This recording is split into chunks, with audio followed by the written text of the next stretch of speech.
Saudi আরব, পাকিস্তান ও তুরস্কের নতুন ত্রিদেশীয় প্রতিরক্ষা চুক্তি। মধ্যপ্রাচ্যে কি শুরু হলো এক নতুন শক্তির মেরুকরণ,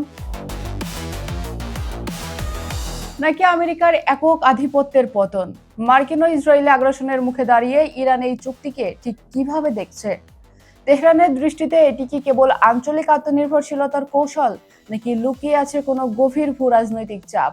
চলুন জেনে নেওয়া যাক ইরানের প্রতিক্রিয়া এবং তাদের সূক্ষ্ম কৌশলগত অবস্থানের পেছনের আসল গল্প।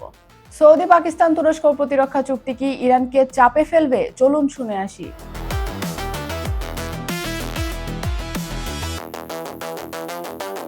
সৌদি আরব, পাকিস্তান ও তুরস্ক সম্প্রতি মক্কায় একটি ঐতিহাসিক ত্রিদেশীয় প্রতিরক্ষা চুক্তি স্বাক্ষর করেছে, যার মূল শর্ত অনুযায়ী তিন দেশের যে কোনো একটির ওপর বহিঃশ্রমিক সশস্ত্র আক্রমণ হলে তা সব দেশের ওপর আক্রমণ হিসেবে বিবেচিত হবে। মার্কিন যুক্তরাষ্ট্র ও ইসরায়েলের সাথে ইরানের চলমান যুদ্ধের কারণে তৈরি হওয়া উত্তপ্ত আঞ্চলিক পরিস্থিতিতে এই চুক্তি স্বাক্ষরিত হলেও বিশ্লেষকদের মতে এটি ইরানের জন্য তাৎক্ষণিক কোনো হুমকি তৈরি করছে না।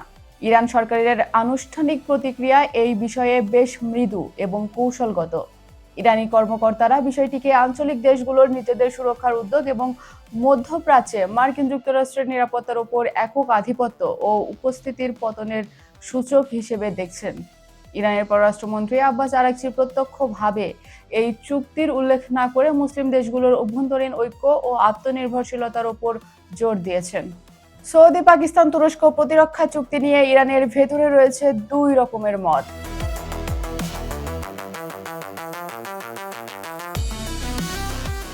দেশটির নীতি নির্ধারকদের একটি বড় অংশ মনে করছেন অতিরিক্ত আঞ্চলিক বা বাইরের শক্তির উপর নির্ভর করার চেয়ে মধ্যপ্রাচ্যের দেশগুলো নিজেদের মধ্যে নিরাপত্তা বলয় গড়ে তোলা দীর্ঘমেয়াদে মার্কিন প্রভাব দূর করতে সাহায্য করবে।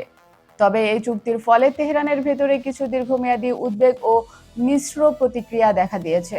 ইরানের কিছু শক্তপন্থী আইন প্রণেতা ও রাজনীতিবিদদের মতে ইয়েমেনের প্রতিরোধ যোদ্ধাদের বিদ্রোহ বা এ অঞ্চলে অন্যান্য সশস্ত্র গোষ্ঠীর কার্যক্রম ঠেকাতে এই অক্ষ ইরান বিরোধী চাপ সৃষ্টি করতে পারে। এছাড়া যুক্তরাষ্ট্রের সাথে চলমান দ্বন্দ্ব মেটাতে পাকিস্তানের মধ্যস্থতাকারীর ভূমিকাও এর ফলে কিছুটা দুর্বল হতে পারে বলে আশঙ্কা করা হচ্ছে। চুক্তিটি যেন কোনো অবস্থাতে একটি প্রত্যক্ষ ইরান বিরোধী জোটে পরিণত না হয় সেদিকে খেয়াল রেখে তেহরান এখন পাকিস্তান, তুরস্ক ও সৌদি আরবের সাথে পৃথকভাবে নিজেদের দ্বিপাক্ষিক সম্পর্ক বজায় রাখার কৌশল গ্রহণ করছে। সব মিলিয়ে বিশেষজ্ঞদের মতে এই চুক্তিটি প্রধানত মার্কিন যুক্তরাষ্ট্রের অনিশ্চিত পররাষ্ট্রনীতি, ইসরায়েলের আগ্রাসন এবং আঞ্চলিক উত্তেজনার প্রেক্ষাপটে একটি পোস্ট আমেরিকান বা আমেরিকা পরবর্তী আঞ্চলিক নিরাপত্তার প্রতীক। তেহরানের তাৎক্ষণিক উদ্বেগ কম হলেও ভবিষ্যতে এটি যদি কেবল সৌদি নিরাপত্তাকে কেন্দ্র করে বা ইরানকে চাপে রাখার জন্য ব্যবহৃত হয়, তবে মধ্যপ্রাচ্যের শক্তির সামনে নতুন জটিলতা দেখা দিতে পারে। ইরান এই চুক্তিকে মধ্যপ্রাচ্যে মার্কিন আধিপত্যের পতন এবং আঞ্চলিক স্বাবলম্বিতার একটি গুরুত্বপূর্ণ পদক্ষেপ হিসেবেই দেখছে।